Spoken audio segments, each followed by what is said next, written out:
네, 안녕하십니까. 기초한국사 강의를 진행하고 있습니다. 시작이 반이라고 그러죠.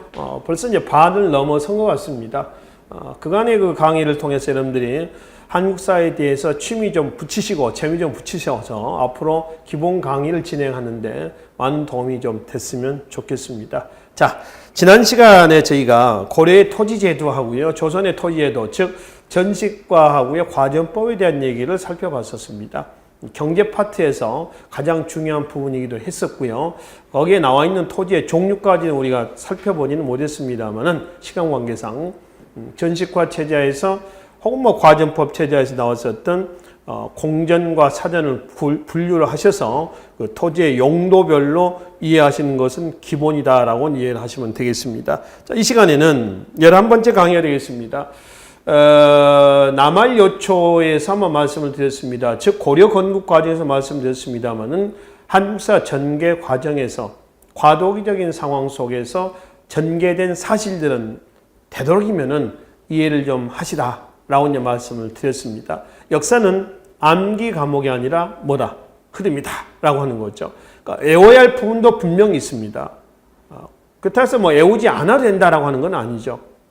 외워야 할 부분도 있습니다만 전체적인 것은 나무를 보는 게 아니라 숲을 보는 방법이에요. 그래서 흐름을 이해를 하시라라고 이제 말씀을 드렸었죠. 자, 요는 이제 그 과도기에서의 두 번째 시간으로 보시면 되겠죠. 고대에서 중세, 지금 이 시간에 우리 볼 부분은 중세에서 어디로 가는 거예요? 근세로 넘어가는 부분이다라고 이제 보시면 되겠네요.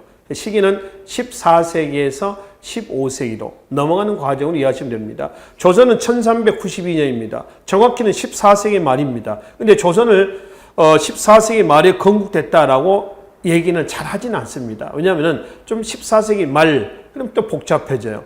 그래서 고려 14세기, 조선 15세기 이렇게 얘기해도 무방하다라고 하는 것이죠. 여기 한번 보실래요? 그럼 이제 넘어오는 과정을 좀 봅시다. 14세기에서 왕조로 보면 이제 뭐가 되는 거죠? 고려가 되는 거고요. 사회로 보면 뭐가 되는 거죠? 중세가 되는 겁니다. 중세에서 15세기 왕조는 조선, 사회는 이제 한 단계 업그레이드가 된 근세사회가 되는 거죠. 그래서 여기서 일로 넘어오는 과정에서의 변화 과정을 요 중간에서 우리가 한번 살펴보자는 얘기입니다. 어떻게 해서 조선이 건국이 돼야만 했었는가라고 하는 거죠. 고려는 고구려의 후계자다라는 의미의 고려고요. 조선은 뭐였죠? 고조선의 후계자다 해서 조선. 고조선은 단군조선을 얘기하지 위만조선을 얘기하는 것은 아닙니다. 아시겠죠? 그러면 이제 이 넘어오는 과정에서 우리가 살펴봐야 될 부분이 있습니다. 뭘 말하냐면은 정치 면에서는 귀족 연합 정치입니다. 자, 여기서 질문 하나 드릴게요. 여기서 이제 귀족 연합 정치 할 때 귀족은 누굴 얘기할까요? 구체적으로 누굴까요? 여기서 귀족은 생각 한번 해보세요. 고려 말의 귀족입니다. 아직 조선이 건국되기 전이죠. 고려 말의 귀족은 누굴까요? 권문세족이 되는 거죠. 그렇죠? 고려 말의 귀족은 분명 권문세족입니다. 그 세력에 맞서서 투쟁했던 세력이 누구예요? 신진사대부죠. 그러니까 그 신진사대부가 조선을 건국을 하지 않습니까? 그러면 여기서 귀족은 권문세족입니다. 하나 더. 연합정치기구는 뭘까요? 도평의사사죠. 그러니까 고려 말의 권문세족을 중심으로 했었던 세력이 도평의사사를 중심으로 귀족 연합정치를 단행을 했었습니다. 그러니까 왕권 강이야 약이야? 왕권 약이죠. 정치기강도 문란해졌죠. 이게 지금 정치면에서 고려 말에 짚고 넘어가셔야 될 부분입니다. 한편 경제면에서 뭘 얘기하냐면 농장 확대를 얘기를 하시면 됩니다. 자, 농장 확대는 사전의 확대라고 했습니다. 사전의 확대는 국가 재정의 약화예요. 농촌 농민 경제의 피폐입니다. 파탄이죠. 그렇죠? 이런 배경 속에서 고려 말의 개혁 세력이었던 신진사대부들이 바로 과전법이라고 하는 대대적인 일련의 토지제도 개편안을 제시했었던 겁니다. 이런 정치 경제적인 혼란만 있겠습니까? 농촌 경제 파탄을 한 사회 혼란도 있을 거고 밀란 대신 없습니다. 근데 신라 말에는 밀란이 좀 있었죠. 그렇죠? 농민들의 저항이 있었습니다. 또 밖으로는 또 묻어 있어요. 홍건적과 외구의 침략으로 인해서 굉장히 어순해졌어요. 북쪽에서는 홍건적 내려오죠. 남쪽에서는 외구들 들어오죠. 이걸 남로, 북로, 남외라고 그래요. 북쪽에 오랑캐로에서 오랑캐, 남쪽에 외구에서 남외 이렇게 일한단 말이에요. 그러니까 안으로 밖으로 굉장히 어수선한 이런 상황입니다. 직접적으로 조선 건국 과정을 얘기할 때 이 내용도 내용이지만은 안으로 이런 내용을 토대로 해서 밖으로는 명이 제기했었던 명나라가 제기했던 천령위 설치 통보입니다. 특히 명나라가 제기했던 천령위 설치 통보를 얘기하지 않는 조선으로의 이행은 없다. 이렇게 얘기해서도 과언은 아니에요. 그래서 일단 고려에서 조선으로 넘어오는 과정에서 여러분들이 꼭 이야기를 하셔야 될 부분은 정치, 경제, 대외적인 면에서 이거다. 이걸 언급하지 않는 조선으로의 이행은 없다라고 하는 겁니다. 그러면은 정치, 경제적인 이런 토대 위에 명나라가 제기했던 천령위 설치 통보라고 했습니다. 이 천령은 어디를 천령이라고 하느냐라고 하는 거죠. 원간섭기 때로 좀 돌아가겠습니다. 바로 직전의 상황으로 넘어가시면은 원이 고려에다가 직송령을 설치했던 지역이 있었습니다. 어디였냐면은 이쪽에 동령부가 있고요. 이쪽에는 쌍성총관부가 있고요. 삼별초항쟁을 진압하고 나서 제주도에 뭘 뒀나요? 탐라총관부를 뒀어요. 여기서 동령부는 본부는 서경이고요. 여기는 쌍성총관부입니다. 본부는 영흥입니다. 영흥 화주가 되는 거고요. 그리고 어디 이북을 관할했냐 그러면은 동령부는 자비령 이북을 관할 자비령. 그 다음에 쌍성총관부는 천령 이북을 관할합니다. 우리 지명에서 보면은 뒤에 령자가 붙어 있는 것은 어떤 지역이에요? 령. 굉장히 높은 산이죠. 고개. 높은 고개를 령이라고 그래요. 자비령, 천령, 대관령. 강원도 넘어가다 보면 대관령, 동해안 쪽에. 축풍령. 또 강원도 북쪽으로 하면은 미시령이라고 하는 미시령. 또 한계령, 강원도 양양 쪽에 한계령. 그러니까 뒤에 령자가 들어가 있는 곳은 높은 고개를 얘기합니다. 자비령, 천령도 그렇죠. 근데 여기요, 이게 동령부고요. 이게 탐라총관부인데, 동령부하고 탐라총관부는 충렬항대 때 반환을 받았어요. 충렬항대 때 반환을 받은 적입니다. 근데 쌍성총관부는 반환을 받지 못했어요. 이건 누구 때 회복을 했냐면은, 회복하긴 했지요. 공민왕대 때입니다. 공민왕대 때에 무력으로, 공민왕 개혁 정치 때 무력으로 회복했던 것이 바로 쌍성총관부입니다. 자, 이렇게 해서 이제 마무리를 합시다. 그래서 이제 명나라가 천령지방에 위라는 관청을 두고요. 천령지방에 위라는 관청을 두고 그 이북을 누가 관리하겠다는 거예요? 명나라가 관리하겠다. 즉, 이 이북을 명나라가 관리하겠다라고 통보를 해온 겁니다. 통보를 받은 왕이 누구냐 그러면은 고려의 우왕입니다. 우왕. 우왕대부터 통보를 받게 돼요. 우왕 앞에 왕이 누구예요? 우왕 앞에 왕이 공민왕이죠. 공민왕 개혁 정치에서 우리가 고려 대관계에서 잠깐 한번 봤었죠. 단 공민왕 개혁 정치의 내용은 꼭 기억을 하시라고 했습니다. 아셨죠? 꼭 기억하셔야 됩니다. 대내적인, 대외적인, 안으로는 왕公왕하책, 밖으로는 반원 자주정책, 개혁정책의 시대적 배경을 쓰라 그러면은 원명교책입니다. 원이 지고요. 명 있죠? 명. 한족에 명이 한참 성장하고 있었을 때 이때 공민왕이 개혁정책을 추진을 했었어요. 공민왕 개혁정책의 핵심 추진, 주체 세력은 누구였었어요?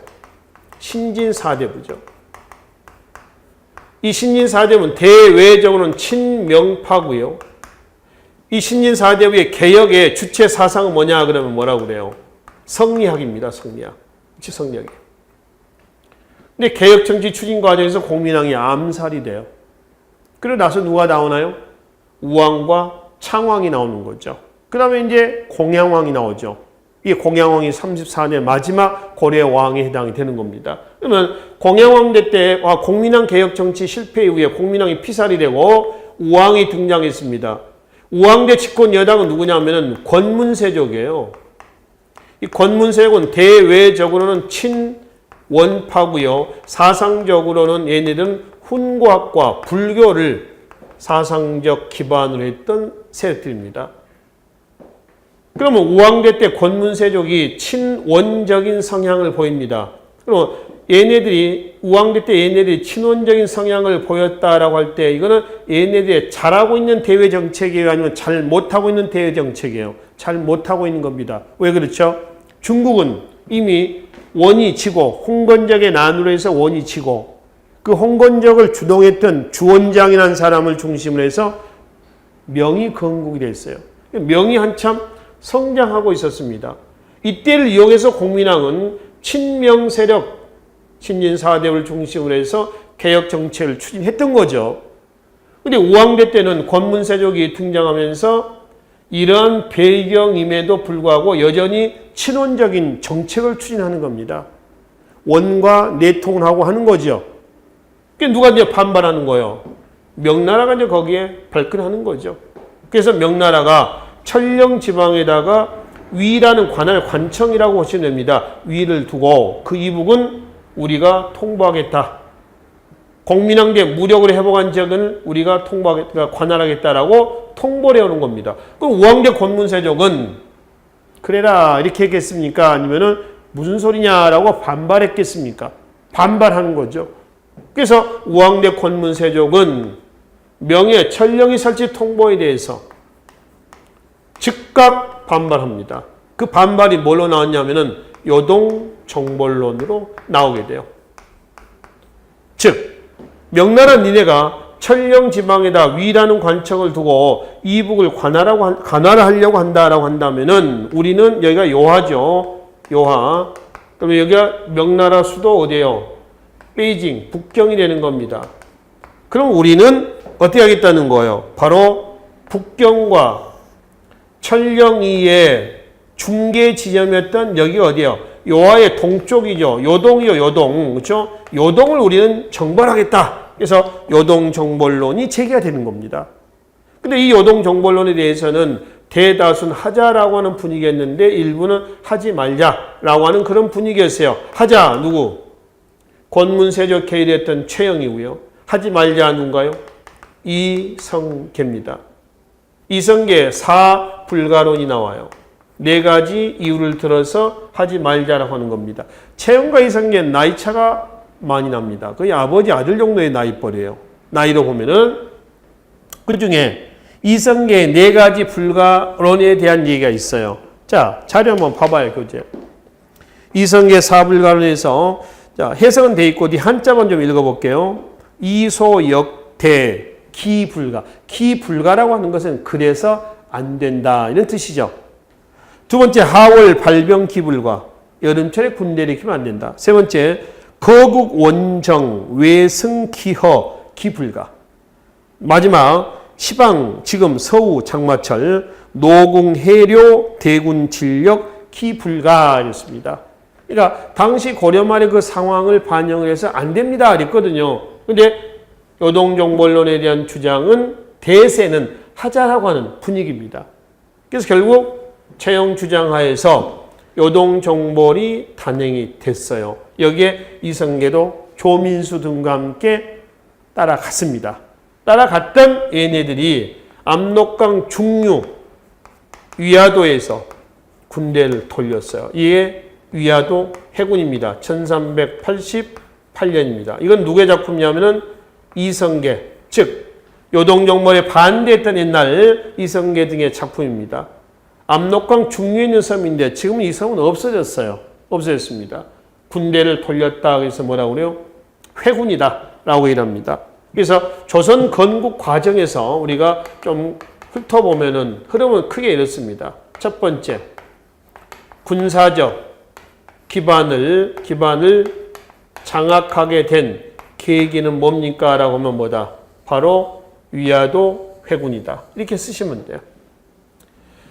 물론 이제 그 이성계가 위화도 회군 이후에 조선을 건국할 생각을 갖고 있었는지 없었는지는 모르겠습니다. 그러나 하여튼 우리가 결과론적으로 봤을 때 아마 여기서부터 조선 건국이 그림이 좀 그려지고 있지 않느냐 이렇게 보는 거죠. 그 위화도 회군 이후에 우왕을 이제 몰아냈어요. 그리고 창왕을 어떻게 했어요? 옹립을 했습니다. 근데 창왕을 옹립했지만은 다시 우왕과 창왕을 세트로 묶어가지고 몰아내고요. 마지막 누구죠? 공양왕을 즉위를 시켰습니다.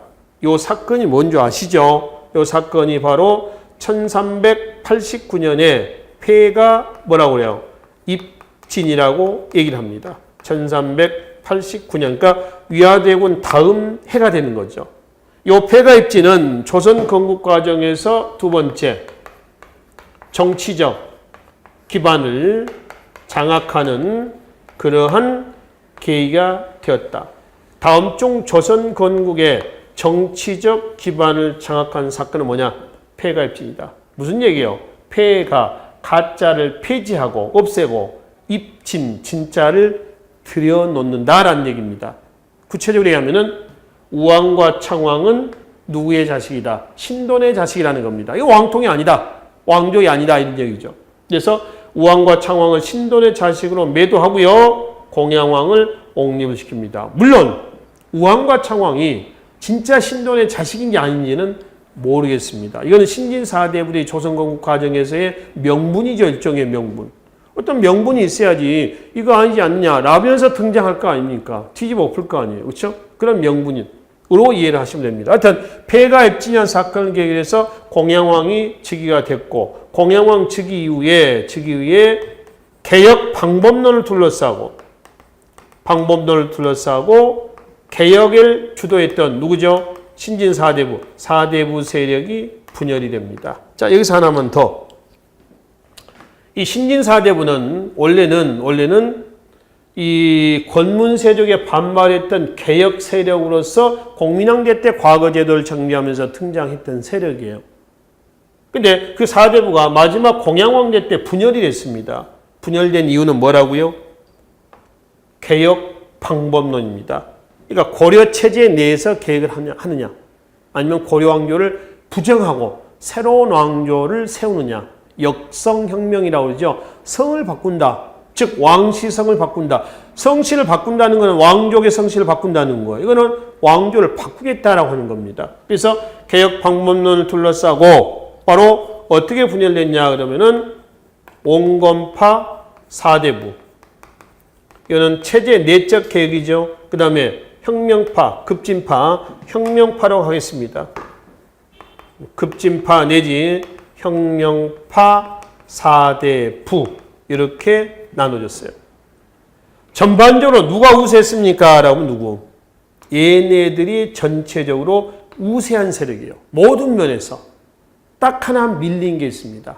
그게 뭐냐 그러면은 군사적 기반입니다. 바로 이 혁명파 사대부였던 정도전 등은 군사적 기반 누구죠? 이성계죠. 얘네들을 끌어안고 있었거든요. 여기는 혁명파 사대부 정도전 더하기 그 다음에 신흥 무인 세력이죠. 홍건적 왜구를 격퇴하는 과정에서 성장했었던 신흥 무인 세력들 이성계 등을 끼고 있었습니다. 그래서 얘네들이 기득권을 갖고 있는 온건파 사대부를 치기 위한 일단락 토지제도 개혁 이른바 전제개혁을 단행합니다. 얘네들의 경제권 박탈이죠. 또 권문세력의 경제권 박탈이기도 합니다. 그것이 뭐냐 그러면 1391년에 뭔가요? 과전법입니다. 그래서 전제개혁 과전법은 우리가 앞 시간에 토지제도에서 말씀을 드렸습니다만 조선 건국 과정에서 경제적 기반을 장악하는 그러한 계기가 됐다라고 얘기를 하죠. 이렇게 얘기를 합니다. 그 뭐냐? 과전법이다. 조선 건국 과정에서 군사적 기반, 정치적 기반, 그리고 뭐죠? 경제적 기반을 장악한 사건, 그러면 이렇게 얘기를 하시라는 거예요. 아시겠죠? 그래서 이제 과전법 개혁이 단행이 됐고요. 이듬해 1392년입니다. 1392년 단군조선의 후계자다. 그래서 국호 뭐라고? 조선을 건국을 했습니다. 이 조선 건국 날짜가 몇 월 며칠인 줄 아십니까? 7월 17일입니다. 7월 17일. 자, 우리 지금 현재 현대사에서요. 우리 국경일 하면 대한민국의 국경일 5대 국경일이 있습니다. 그 5대 국경일이 언제인 줄 아세요? 월별로 한번 체크 한번 해보고 넘어가 볼까요? 얘기가 나왔으니까 3.1절 하고요. 3.1절. 이거는 3.1운동을 기념한 거죠. 1919년 3.1운동입니다. 그 다음에 7월 17일입니다. 77일. 이건 뭐죠? 제헌절이 되는 거죠. 그죠? 이거는 3.1운동을 얘기를 하는 거고요. 이거는 제헌절. 대한민국 헌법을 만든 제헌절을 얘기를 하고 있습니다. 8월 15일. 이건 뭔가요?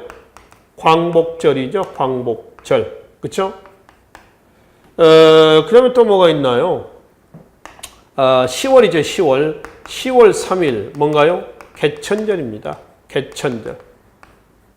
하늘이 열렸다라고 하는 건데, 이건 이제 단군 왕검이 고조선을 건국한 날입니다. 기원년 2333년에. 그리고 10월 9일입니다. 10월 9일이 무슨 날인가요? 한글날입니다. 그죠?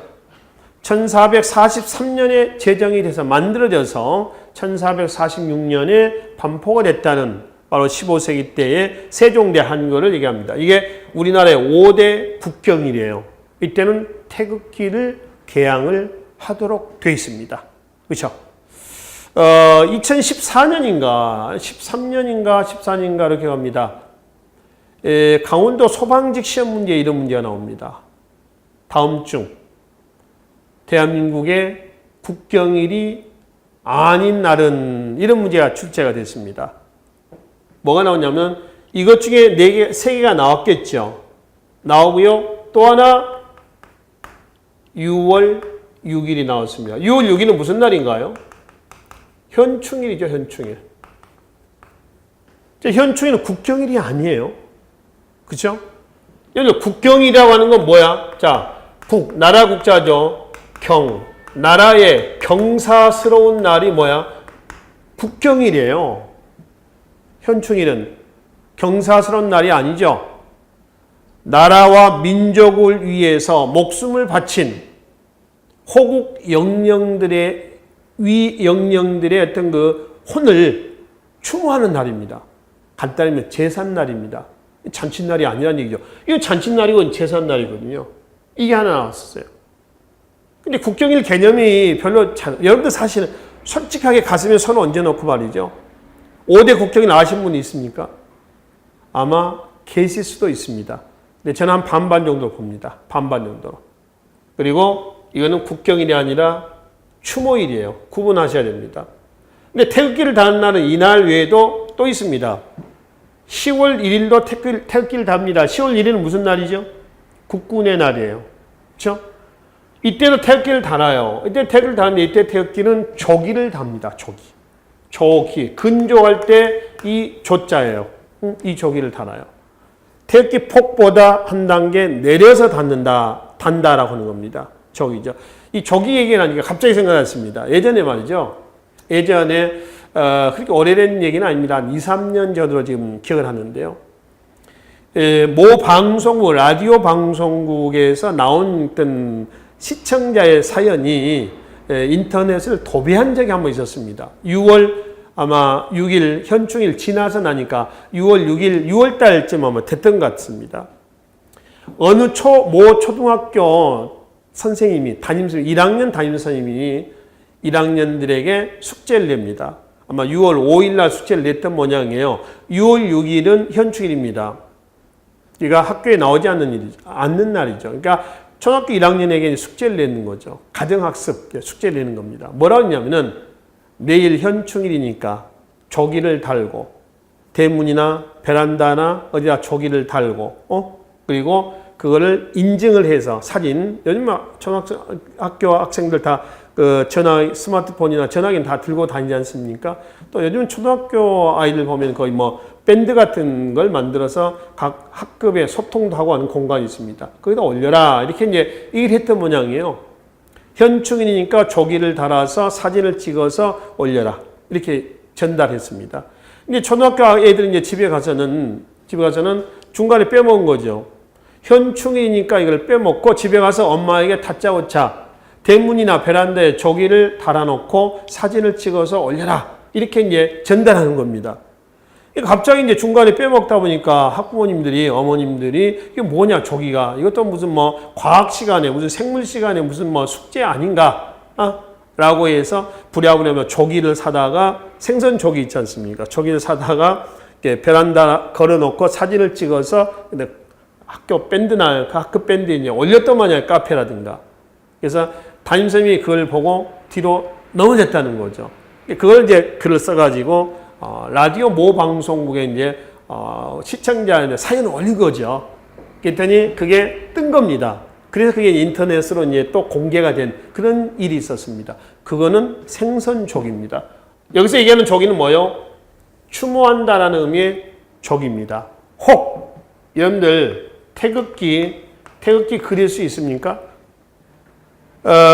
이건 면접 시험에 한번 나왔던 문제입니다.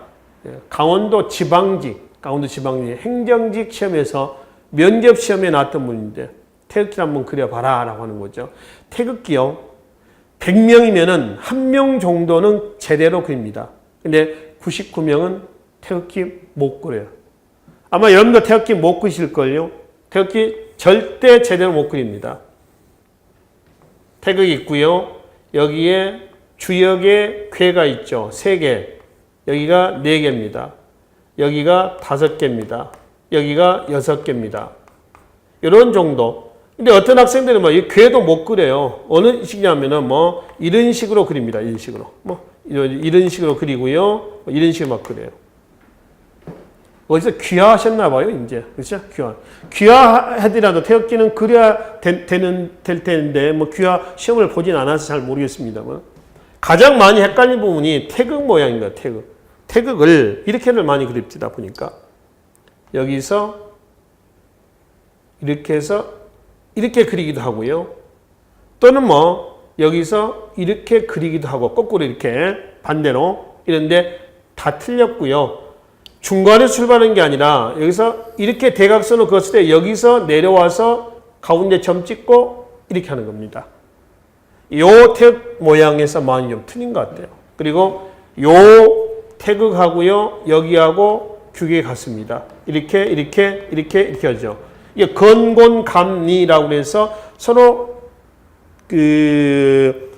건하고 그 다음에 건곤감리죠. 자, 건은 뭐냐면 하늘이에요. 그 다음에 곤, 감, 리 이렇게 해서 하늘, 땅, 물, 불 뭐 이런 식으로 얘기합니다. 이렇게 해서 주역에 궤 있죠. 궤를 가지고 얘기를 하는데 이건 나중에 태극기에 관련된 얘기를 한번 우리가 할 시간이 있을 겁니다. 이모군란 이후에 일본의 사제사로 갔던 박영효가 1882년에 태극기를 그려 쓰고요. 83년에 공식으로 태극기로 인정을 합니다. 그때 가서 다시 한번 말씀드리기로 하죠. 일단 여기서 조기가 나와서 잠깐 말씀을 드렸습니다. 자, 그래서 이제 일단 10월 1일 날도 태극기를 달고요. 또 여기 조기를 다는 날은 국가 원수가 서거했을 때 이때도 조기를 달기도 합니다. 이게 구분하시면 됩니다. 일단 여기서는 국경일만 현충일하고 좀 구분해서 국경일만 좀 말씀을 좀 드리고요. 자, 그 중에 우리가 볼 부분은 7월 17일이에요. 원래 재헌헌법은 7월 12일 날 헌법이 제정이 됩니다. 그 공의는 언제 때? 반포는 언제 때? 7월 17일 날 반포를 합니다. 그럼 왜 7월 12일 날 만들어서 17일 날 반포했을까? 이거거든요. 7월 17일 날은 1392년 7월 17일 이성계가 조선을 건국한 때예요. 그 날짜하고 맞추는 겁니다. 그래서 우리 대한민국은 유구하다 이러죠. 아주 오래됐다. 1392년에서 1948년 8월 15일 대한민국이 건국됐잖아요. 정부가 수립되잖아요. 1392년에서 1948년 해봐야 한 500년 몇 개는 안 돼요. 500년 가지고 유구하다라고 얘기할 수 있습니까? 그렇지는 않죠. 이 조선이란 나라의 국호는 어디의 후계자라고 했어요? 고조선의 후계자다. 그럼 고조선은 언제냐? 당군조선이죠. 기원전 2333년입니다. 그러니까 기원전 2333년에서 1948년까지 이거야말로 정말 유구한 우리 역사죠. 오래된 우리 역사입니다. 그렇죠? 그 날짜는 그런 의미가 담겨져 있어요. 정부 수립이 48년 8월 15일이죠. 왜 8월 15일 날 대한민국 정부 수립일을 정했을까요?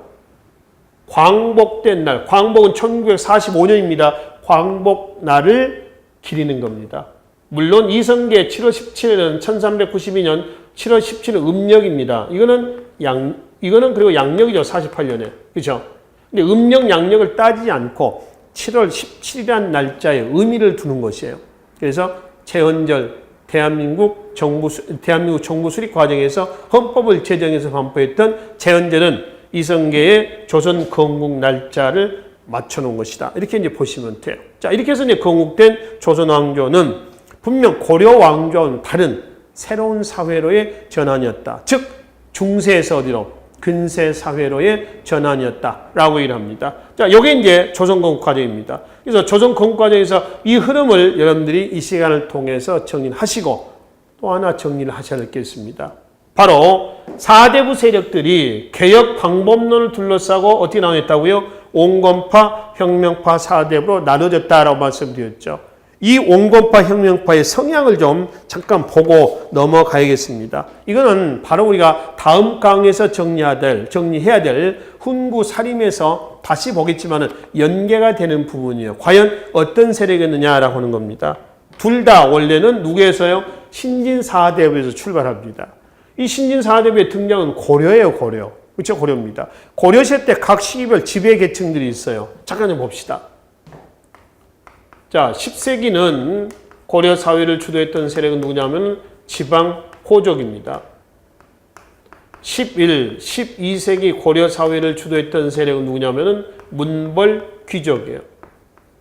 12세기 후반 이후에 고려 사회를 주도했던 사람들은 누구냐면 무신입니다. 1170년 무신정변을 계기로 해서 무신들이 주도권을 잡지요. 14세기 사회를 주도했던 세력은 원간섭기 때, 무신정권 때 몽골 침략을 받고 원간섭하에서 원의 세력을 등에 업고 성장했던 세력이 누구예요?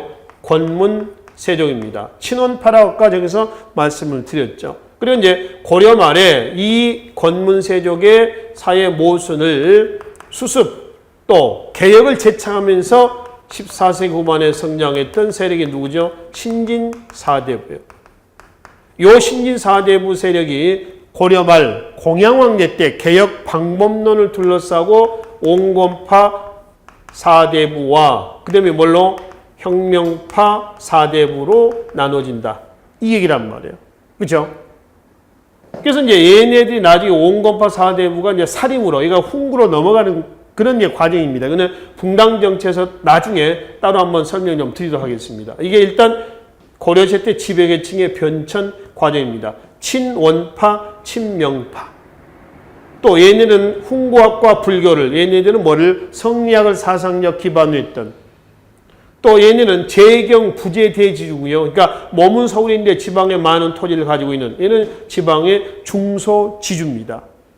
그래서 얘네를 중심으로 해서 토지제도를 개헌을 한 거죠. 이게 1391년에 뭐요? 과전법이었다라고 하는 겁니다. 그래서 이제 바로 다음 장에 보시면은 표가 하나 있습니다.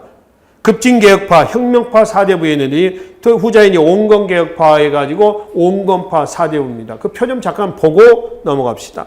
자, 전자. 급진파, 후자, 온건파 4대부라고 얘기합시다. 전자는 정도전, 조준, 윤소종 등이고요. 후자는 이색, 정몽주, 이승인, 길재 이런 사람들입니다. 그래서 모든 면에서 열세했다. 누가? 전자. 모든 면에서 우세했다. 누구죠? 후자입니다. 온건파 4대부죠. 단 하나 전자 세력이 후자 세력을 앞섰던 분야가 뭐다? 바로 군사적 기반이었다. 홍건적 왜구를 격퇴하는 과정에서 성장했었던 신흥, 무인 세력들이 거기에 해당이 되는 것이죠. 그럼 이제 개혁 방향 봐봐요. 두 번째. 전자는 역성혁명입니다. 역성혁명이라고 하는 건 역이라고 하는 거는 뒤집는다는 겁니다. 뭐를? 성을 바꾼다라고 하는 거죠. 왕조를 바꾼다는 겁니다. 후자는 체제 내적 개혁입니다. 점진적 개혁이죠. 군신관계를 보면은 전자는 어떤 군신관계를 지향했느냐? 바로 대의명분에 각한 군주관인데 후자는 절대적 군주관입니다. 그러니까 대의명분이라고 하는 건 뭐냐면 명분이거든요. 이른 명자에다가 직분 분자입니다. 명분에 따라서 이렇게 가기도 하고 이렇게 가기도 한다라고 하는 겁니다. 상황에 따라서는 그렇다라고 하는 겁니다. 그러니까 세조가 나중에 단종을 치고 왕위를 찬탈하죠. 세조가 왕위를 찬탈했을 때에 세조 편에 섰던 사람들은 여기서 전자인가요, 후자인가요? 전자예요. 명분에 따라서 이렇게 갈 수도 있지 않냐 이거예요. 근데 후자는 뭐예요? 절대적 군주관입니다. 한 번 군주면은 영원한 군주다. 이 얘기란 말이죠. 그러니까 역시 단종 제거 이후에 생육신, 사육신에서 나오죠. 생육신은 살아있는 정계 은퇴한 사람들입니다. 사육신, 목숨을 내걸고 죽음으로써 세조의 왕위 찬탈에 반대했던 사람들이죠. 하여튼 생육신이건 사육신이건 간에 얘네들은 누구예요? 온건파 4대부 출신들이죠. 절대적인 군주관을 지향했다는 온건파 4대부란 얘기죠. 그렇죠? 토지개혁 면에서는 전자는 180도 뒤집자, 후자는 문제점만 토려내자. 하여튼 점진적인 토지제도 개혁 방안이었습니다. 이것이 이제 전자보다는 사실은 후자의 입장이 반영된 것이 과정법이다. 과정법은 수조건의 재분배에 불과하였다. 이렇게 얘기를 하는 거죠. 자, 유학사상으로 본다면 전자나 후자나 다 성리학입니다. 신진사대부의 사상적 기반 아까도 말씀드렸죠. 성리학인데 여기서 얘네를 성리학과 얘네를 성리학이 조금 성향이 달라요. 얘네를 성리학은 온리 성리학입니다. 절대적인 거고요. 얘네들은 성리학을 토대로 하면서도 중국의 주나라의 법이에요. 이 주나라의 레도 상황에 따라서는 취합을 합니다. 좀 탄력적이에요. 그러니까 탄력적이죠. 얘네들은 온리 성리학 한 길로 외길로 가는 겁니다. 그러니까 군주관도 절대적 군주관이라고 했잖아요. 자, 군사력 전자 누구죠? 신흥 무인 세력의 이성계 후자는 군사적 기반 없습니다. 그래서 절대적으로 얘네들이 우세했지만은 딱 하나 열세에 있었던 것이 얘네들이 가지고 있는 뭐였다? 군사적 기반이었다. 그래서 얘네들 정도전 등이 이성계 등을 끌어안고 조선을 건국하는 주역으로 성장했던 것이죠. 그럼 실질적인 조선 건국의 주역은 누굴까요? 이성계일까요? 정도전일까요? 누구라고 생각하십니까? 이성계는 아니죠. 쉽게 하면은 객관적으로 평가하면요. 이성계는 바지사장입니다. 조선왕조 주식회사 대표이사는 누구예요? 정도전이에요. 그 정도전은 이성계를 바지사장으로 앉혀놓고 왕이 중심이 되는 정치가 아니라 누가 신이 중심이 되는 정치를 지향을 하게 됩니다. 그러니까 이성계 다음에 누가 나옵니까? 정종이 나오죠. 그 다음 누가죠? 태종이 나오죠. 태종 이방원입니다. 이방원이 등장하는 과정도 그렇지만 등장해서도 정도전 등이 자꾸 견제를 하는 겁니다. 왜? 정도전 왕권 중심의 정치를 지향하지 않거든요. 신 중심의 정치를 지향하거든요. 그러한 정도전의 입장에서는, 그러한 이방원 입장에서는 그러한 정도전이 눈에 가시가 되는 겁니다. 정도전을 치죠. 제1차 왕자의 난을 계기로 해서 방번, 방석이랑 같이 이복 형제, 이복 동생 아닙니까? 얘를 잘못 고필했다 해서 이방원까지, 정도전까지 칩니다. 이게 제1차 왕자의 난이죠. 그 제2차 왕자의 난을 통해서 바로 이방원이가 바로 위에 형, 방간인가요? 바로 위에 넷째 형입니다. 이방원이가 다섯째거든요. 그래서 바로 위에 형을 치고 왕위를 차지하는 거죠. 그래서 이제 태종으로 즉위를 하게 되는 거예요. 3대 왕입니다. 태조, 정종, 그 다음에 태종 이렇게 넘어가는 거죠. 그다음에 4대 왕이 세종이 되는 겁니다. 이렇게 넘어가는 거죠. 자, 그 과정에서 밑에 이런 그 시조가 하나 있습니다. 이방원의 하여가 하고요. 정몽주의 탄신갑니다. 그러니까 이방원이 조선 건국 과정에서 온건파 4대부의 아주 이제 대표적인 인물 누구죠? 정몽주를 끌어안는 과정이죠. 그래서 이런들 어떠하리 저런들 어떠하리 그냥 와라 그냥 가자 있겠어요. 근데 여기에 정몽주는 어땠어요? 웃기지 마라 안 간다. 그래서 단신가죠. 이 몸이 죽고 어쩌고저쩌고 하는 거 있죠. 결국 이제 정몽주도 개성의 선주교에서 제거가 됐습니다. 그러니까 조선 건국에 동참하지 않는 세력들은 피도 눈물도 없죠. 철저히 제거하고 조선을 이제 건국하는 과정이었습니다. 그러니까 이렇게 해서 이제 건국했던 조선의 실질적인 개국 공신으로서 이방원도 한몫했죠. 근데 나중에 보니까 정도전 등이 자꾸 이제 견제를 하니까 그것도 눈에 가시가 되는 거죠. 그러니까 눈에 가시는 뽑아내야 되겠죠. 제거하는 이런 수순으로 넘어가게 됐었습니다. 자, 그래서 이제 전자의 급진격파 있죠. 이 급진격파 얘네들이 15세기 사회를 주도했었던 누구예요? 바로 훈구파, 이른바 관악파. 그리고 얘네들이 15세기 사회를 주도했을 때요. 얘네들은 제야로 빠져버립니다. 제야로 빠져버려요. 그리고 몇 세기 때?